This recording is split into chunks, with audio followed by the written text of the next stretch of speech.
Overall, 2025 was just another great year for TypeScript.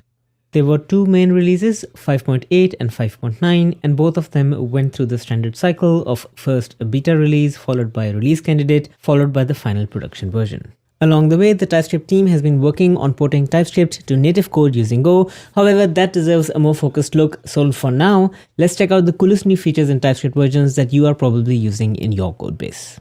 One of the coolest improvements is better checks for return expressions. Here we have a variable that is a map from any to any, and we have this function getURL object that takes a string and intends to return a URL object. We first check if we already have it in the mapped cache, and if so, we get it and return it. Otherwise, we return the passed-in string. And you can notice that there should be a type error over here. We are returning a string, whereas the function expects to return a URL. However, before 2025, you wouldn't actually get an error over here. This is because the inferred return type of this function is actually string or any, because those are the two options that we are returning, and they simplify to any, which is compatible with URL, and therefore TypeScript will not complain. However, now TypeScript is more strict on its return statements, and it will check if the individual parts of the return statement do conform to the annotated type, and therefore it complains that string is not compatible with URL, and that is exactly what we see within our IDE once we update TypeScript.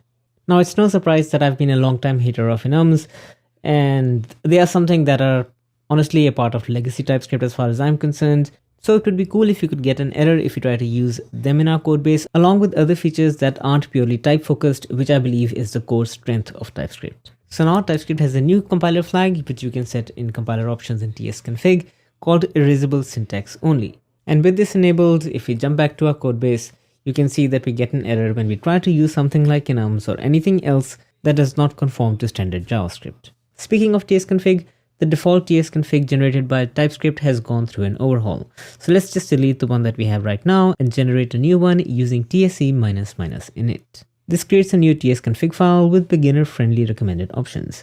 And the key thing to note over here is the module and the target fields, which are now more compliant with modern JavaScript modules. And JavaScript modules along with TypeScript modules is something that I cover on Boolean Art, and you can probably find videos from me on this YouTube channel as well. There are lots of little IDE improvements that you get with modern versions of TypeScript as well, which honestly I'd rather cover in a dedicated lesson series in Visual Studio Code. But just as a quick example, here we have an options object, and when we hover over it, we can see that it is of type options.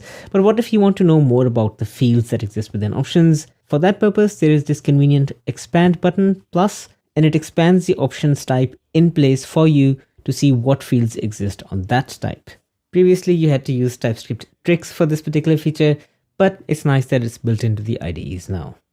As you can see, TypeScript is pretty stable and doesn't try to add disruptive features just for the sake of it, unlike some other technologies. That said, it's still good to recap from time to time. If you enjoyed this video, smash that like and subscribe, and I'll try to make more quick developer content. Thanks for watching, and I'll see you in the next one.